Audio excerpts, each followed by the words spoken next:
Всем привет! Сегодня фильм «Три билборда на границе Эббинга, Миссури», 2017 год, жанр драма-криминал, режиссер и автор сценария Мартин МакДонах, в главных ролях Фрэнсис Макдорманд, Сэм Роквелл, Вуди Харрельсон, бюджет 15 миллионов, сборы 160 миллионов, награды. 7 января 2018 года фильм выиграл 4 премии «Золотой глобус», лучший фильм, лучшая актриса, лучший актер второго плана и лучший сценарий. 4 марта 2018 года фильм выиграл 2 премии «Оскар» в категориях «Лучшая актриса» и «Лучший актер второго плана». Сюжет. У Милдред Хейс изнасиловали и убили, подожгли дочь. Прошло 7 месяцев, но убийца не был найден, и тогда, отчаявшись, она арендует 3 билборда и размещает на них сообщения. Изнасилована, пока умирала, все еще нет арестов, и как так случилось, шериф Уиллоби. Женщину можно понять, но почему-то всех это раздражает, от горожан до шерифа. Шериф болен раком и вскоре стреляет себе в голову, и в предсмертной записке рассуждает на тему трусости или смелости своего поступка. Я вот помню в школе, я не помню, с каким произведением это было связано, но нам внушали, что самоубийство – это трусливый поступок. Ну, возможно, это и так, но я почему-то думала и думаю, что пустить себе пулю в висок или шагнуть в окно или выпить яд надо быть очень смелым человеком, либо человеком с психическим отклонением. Но вернемся к фильму. Незадолго до своего самоубийства он говорит Милдред, почему они не могут поймать преступника, что нет улик, что так бывает, но может быть где-нибудь, когда-нибудь кто-то признается сокамернику или другу, и тогда мы сделаем анализ ДНК, и его поймают. Есть еще полицейский Диксон, который живет с мамой, все подшучивают над ним. Он частенько выпивает, ему говорят, что он расист, и он любит свою маму. Когда Диксон узнал о самоубийстве шерифа, он идет к парню, хозяину 3 билбордов, и избивает его, потому что думает, что шериф застрелился из-за этих 3 билбордов. Ну, из-за неприятностей, связанных с этими билбордами. При допросе Милдред по заявлению дантиста, которому она просверлила ноготь большого пальца, шериф случайно, при разговоре, при кашле забрызгал кровью лицо Милдред. Она от неожиданности встрепенулась, пошла за помощью, искреннее сочувствие было на ее лице. В конце концов, она не имела ничего против шерифа, она просто хотела, чтобы кто-то делал свою работу. А именно, полиция должна была найти насильника и убийцу. У Милдред есть сын лет 15, муж ушел к 19-летней девушке. Понятно, что это страшное горе, когда твою дочь изнасиловали и убили. Но Милдред убивается еще и потому, что перед убийством они поругались с дочерью, которая просила машину, а мать не дала. И дочка в сердцах крикнула: «Я пройдусь и надеюсь, что меня изнасилуют».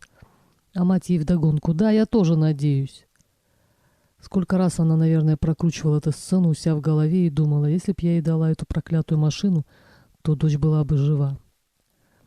Вообще, мне очень симпатична главная героиня. Говорит, что думает в цинично-ироничной форме, но так хлестко, что оппоненту нечего возразить. Например, когда, придя домой, она застает святого отца, который решил ей указать на то, что горожане против этих билбордов, и, разозлившись, Милдред ему отвечает, начав издалека. В 80-х в Л.А., штат Калифорния, в борьбе с бандами был принят закон, что если ты состоишь в банде, и если член этой банды совершил преступление, о котором ты даже ничего не слышал, то ты тоже виновен, потому что ты член этой банды. И она, обращаясь к отцу святому, говорит: вы, церковники, у вас тоже единый дресс-код и своя тусовка, значит, вы тоже банда. И пока вы сидите и читаете Библию, а один из вас пристает к мальчику-алтарнику, значит, вы тоже виновны, потому что вы одна банда. А тот, кто виновен, лишается права приходить ко мне домой и говорить обо мне, моей дочери, моей жизни и о моих билбордах. Так что допивайте свой чаек и валите-ка вы нахрен с моей кухни. Мне показалось, что сценарий оригинален, не рассказанной истории, каких много, а формой подачи, когда жизненные трудности сопровождаются черным юмором, исходящим от противоречивых персонажей. В сценарии с юмором прописаны диалоги. Например, мать и сын Завтракают, и мать запуливает в лицо сына овсянку.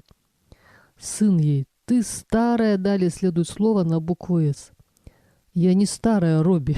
То есть ее не возмущает слово на букву «С», ругательство по сути, а напротив слова «старая». Разве не смешно? Или новый шериф подходит к Милдред, когда горят ее билборды. «Можно пару вопросов?»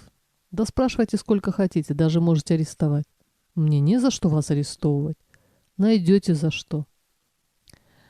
Ближе к финалу Диксон в баре становится невольным свидетелем разговора.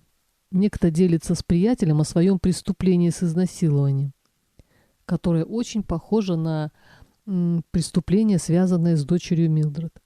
Диксон намеренно ввязывается в драку и получает ДНК подозреваемого. Но по результату теста он оказывается непричастным к этому преступлению. То есть его вообще не было в этой местности в это время. История слишком болезненна для главной героини, чтобы завершиться справедливым возмездием сразу после размещения сообщений на билбордах. Слишком это просто. И уже в финале Милдред и Диксон едут в Айдахо убивать этого преступника, который наверняка причастен к другому преступлению. Но в дороге вдруг выясняется, что не очень-то они и хотят убивать его. Фрэнсис Макдорманд и Сэм Роквелл вполне заслуженно стали обладателями Оскара. Посмотрев фильм, я подумала о том, как противоречив человек. Вот он избивает ни в чем не повинного человека до полусмерти, а в другом случае подставляется сам, уже не будучи полицейским, и его избивают до полусмерти, чтобы получить ДНК и тем самым помочь Милдред найти убийцу своей дочери. Добро и зло, боль и юмор всегда где-то рядом. А еще фильм о том, как расставшись сохранить уважение друг к другу. Это трудно, но нужно постараться хотя бы ради детей. И как итог любой криминальной истории — справедливое возмездие. Наказание за совершенное зверское преступление, которым, я имею в виду возмездие, к сожалению, не всегда заканчиваются подобные драмы. И как с этим продолжать жить, каждый решает сам. Отличный фильм, всем рекомендую. Всем здоровья и удачи. Пока.